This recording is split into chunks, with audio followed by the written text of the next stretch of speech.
سرخط خبرها. ششمین روز جنگ امریکا و ایران، سپاه پاسداران هشدار داد که حملات علیه پایگاه‌های امریکا گسترده تر می شود.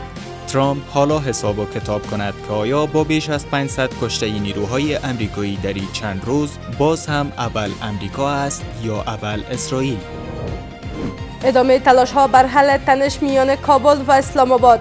روسیه و چین خواستار حل اختلافات از طریق سیاسی شدند. به دور مذاکرات سیاسی و دیپلماتیک برگردند. و هشدار درباره پیامدهای انسانی درگیری‌ها. سازمان بین‌المللی مهاجرت گفت درگیری بحران بازگشت مهاجران را وخیم‌تر می‌سازد. دوی افغانان زبروي د یو ځای نه بل ځای ته انتقالوي، بالاخره ستونزې ورته جوړوي.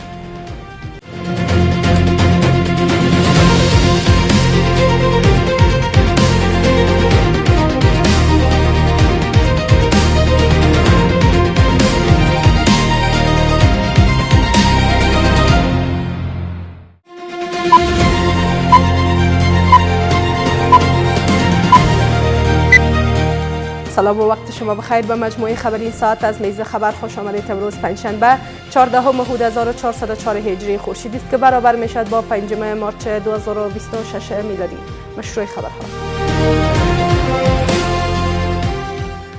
در ششمین روز جنگ امریکا و اسرائیل علیه ایران، سپاه پاسداران هشدار داد که در روزهای آینده حمله‌ها شدیدتر و گسترده‌تر بر پایگاه‌های امریکا در منطقه انجام خواهد شد. دبیر شورای عالی امنیت ملی ایران نیز تاکید کرد که امریکا باید تاوان سنگین بابت ترور رهبر ایران بپردازد. گزارش از حضرت محمدی بیغش.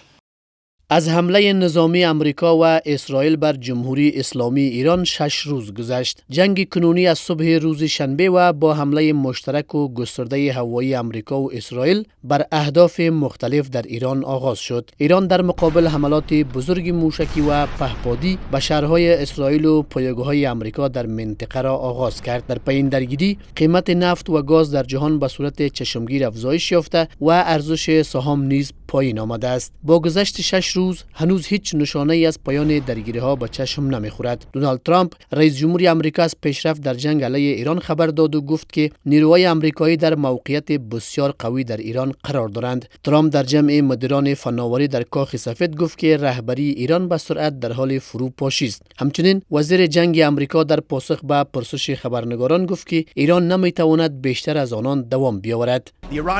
در نهایت ما سرعت و ریتم را تعیین می‌کنیم. ایران در وضعیت متزلزل است و ما این وضعیت را برای آنها حفظ خواهیم کرد. ما همچنین از توانایی شلیک آنها در برابر توانایی دفاعی خود آگاهیم و این تفاوت هر روز بیشتر و بیشتر می شود. با وجود سخن گفتن مقامات آمریکایی از برتری نظامی در جنگ، مقامات ایرانی روایت دیگری دارند. سپاه پاسداران به تازگی هشدار داده که در روزهای آینده حمله‌های شدیدتر و گسترده‌تر بر پایگاه‌های آمریکا در منطقه انجام خواهد داد. همچنین علی لاریجانی دبیر شورای عالی امنیت ملی ایران میگوید که با دلقک بازی‌های بنیامین نتانیاهو نخست وزیر اسرائیل، دونالد ترامپ آمریکا را وارد جنگ ناجوانمردانه با ایران کرده است. او همچنین تاکید کرد که آمریکا باید تاوان سنگینی بابت ترور رهبر ایران بپردازد.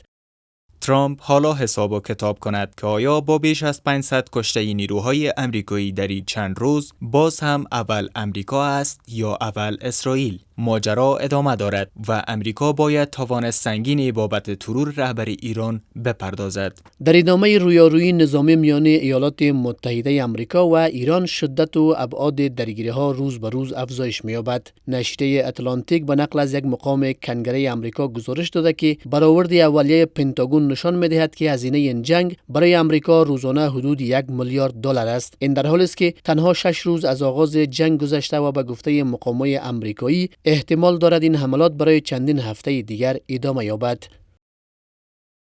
رهبران سیاسی پاکستان از جمله حزب جمعیت علمای اسلام خواستار گفتگو با امارت اسلامی افغانستان شدند. روسیه و چین نیز خواستار حل اختلاف کابل و اسلام آباد از طریق سیاسی شدند.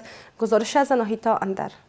در هشتمین روز درگیری‌های نظامی میان افغانستان و پاکستان، شماره از رهبران احزاب سیاسی پاکستان در نشست به رهبری شهباز شریف نخست وزیر این کشور بر پایان درگیری‌ها و حل تنش‌ها از راه گفتگو تاکید کردند. در این نشست مولانا فضل الرحمن رهبر حزب جمعیت علمای اسلام و حافظ نعیم رحمان رئیس جماعت اسلامی پاکستان گفتند که اختلافات با افغانستان باید از طریق مذاکره و تامل سیاسی حل و فصل شوند و ادامه درگیری نظامی به سود هیچ یکی از دو کشور نیست. در سوی دیگر، قاسم منیر فرمانده نیروهای مسلح پاکستان بر ادامه عملیات نظامی تاکید کرده و گفته است که تا زمانی که آنچه او حمایت از شورشیان از سوی امارت اسلامی افغانستان خواند متوقف نشود، صلح برقرار نخواهد شد. ما امیدوار هستم احزاب و علمای پاکستان بر محور منافع ملی حکومت حاکم پاکستان را مجاب به تطمیع بسازند. نی تقابل ها اگر تقابل ادامه پیدا بکنه، افغانستان متاثر نمیشه، تاثیر اعظمی بالای ملت و حکومت پاکستان میشه که با تجزیه مواجه است. در همین حال، زمیر کابلوف نماینده ویژه رئیس جمهور روسیه در امور افغانستان در دیدار با سفیر امارت اسلامی در روسیه، تنش‌های جاری میان امارت اسلامی افغانستان و پاکستان را نگران کننده توصیف کرد و بر ضرورت حل این اختلافات از راه دیپلماسی تاکید کرد. او همچنین از آمادگی روسیه برای ایفای نقش میانجی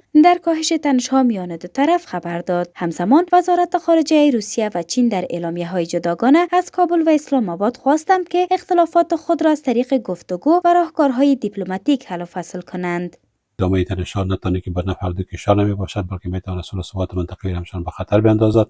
ولی از آنجایی که حکومت پاکستان همیشه به شکل پروژه‌ای کار کرده به خاطر ادامه تشنج و بی‌ثباتی در منطقه کار میکند، این مسئله باعث نگرانی تمام کشورهای منطقه شده. به همین دلیل هم تعداد از کشورها از پاکستان همچنین از افغانستان تقاضا نمودند تا هرچه زودتر به دور مذاکرات سیاسی و دیپلماتیک برگردند. با این حال، شمار از آگاهان سیاسی در واکنش به تنش‌های اخیر میان افغانستان و پاکستان میگویند که سیاست فشار و اتهام زنی اسلام آباد کمک به ثبات منطقه نمی‌کند و باور آنان هر گونه نقض حاکمیت ملی و تشدید درگیری‌ها تنها به اعتمادی را افزایش می‌دهد و راه حل واقعی گفتگوی مسئولانه و احترام متقابل میان دو کشور است. تا که یک تضمین بین‌المللی به وجود نبیاید و حکومت ظالم پاکستان در عمق استراتژی خودش در مقابل مردم ما و جغرافی ما تغییرات جدی را به بار نبیارن، ما افغان‌ها خوش هستیم که حملات جوابیه و انتقامی در خاک پاکستان از طرف کشور ما ادامه داشته باشد. این در حال است که با گذشت 8 روز تنش‌ها و حملات متقابل میان نیروهای امارت اسلامی و نظامیان پاکستان همچنان ادامه دارد. تا کنون هیچ نشانه‌ای از تمایل دو کشور برای توقف درگیری‌ها دیده نمی‌شود و چراغ سبز برای آغاز گفتگو یا کاهش تنش‌ها نشان داده نشده است. در همین حال، سازمان بین المللی مهاجرت از پیامدهای انسانی درگیری‌های مرزی افغانستان و پاکستان هشدار داد. این نهاد اعلام کرد که تشدید درگیری‌ها پیامدهای جدی انسانی برای غیر نظامیان و مهاجران در پی داشته و بحران بازگشت مهاجران را وخیم‌تر می‌سازد. باز هم گزارش از آناهیتا اندر. سازمان بین المللی مهاجرت هشدار داده است که تجدید درگیری‌های نظامی در امتداد خط فرضی افغانستان و پاکستان پیامدهای جدی انسانی را برای غیر نظامیان و مهاجران بر جا گذاشته و ده‌ها هزار نفر را مجبور به ترک خانه‌هایشان کرده است. این سازمان در خبرنامه‌ای گفته است که افغانستان همکنون با بحران بازگشت گسترده مهاجران روبرو است و هر گونه تجدید درگیری می‌تواند این وضعیت را وخیم‌تر سازد. در چنین شرایطی انتظار می‌رود سازمان ملل متحد و نهادهای بین‌المللی حامی مهاجرین با اقدامات فوری و هماهنگ از جمله ارائه کمک‌های بشردوستانه، حمایت حقوقی و تسهیل دسترسی به خدمات ضروری و ایجاد راهکارهای حمایتی برای مهاجرین و آسیب دیدگان نقش فعالتری را ایفا کنند. در خبرنامه این سازمان همچنین آمده که یکی از مراکز ترانزیتیش در ننگرهار در جریان درگیری‌های اخیر آسیب دیده و فعالیت‌های مرزی در گذرگاه‌های ترخم و بهرامچه متوقف شده است. این سازمان افزوده که تنش‌های اخیر خانواده‌های بیجا شده در ولایت‌های کنر را که پس از زلزله در سکونتگاه‌های موقت زندگی می‌کردند دوباره در معرض خطر آوارگی قرار داده است. پاکستان حکومت په ډېرې بېرحمۍ سره بدون د نړیوالو قوانینو و اصولو یعنی دوی افغانان ځوروي، د یوه ځای نه بل ځای ته انتقالوي، بالاخره ستونزې ورته جوړوي. نو پاکستان د دغه سه وړو مسایلو خلاصه کوي چې د ډیرو غټو مسایلو پروا هم نه لري.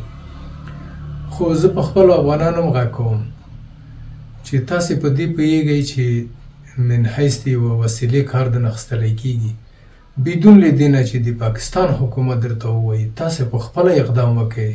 این در حال است که پیشتر سخنگوی دبیر کل سازمان ملل متحد اعلام کرده بود که نزدیک 10,000 نفر در 5 ولایت شرقی و جنوب شرقی افغانستان آواره شدند. وی با تاکید بر رعایت حقوق بین المللی بشردوستانه گفته بود که مراکز صحی نباید هدف حمله قرار گیرند. او تاکید کرده بود که نقش سازمان ملل در شرایط کنونی تمرکز بر رسیدگی به وضعیت بشردوستانه و کاهش پیامدهای انسانی ناشی از درگیری ها است. سپاسگزاری میکنم از همراهی شما. تا این دم به همین ترتیب رسیدیم به پایان مجموعه خبری این ساعت از میز خبر. تا دیدار بعد، خدا نگهدار.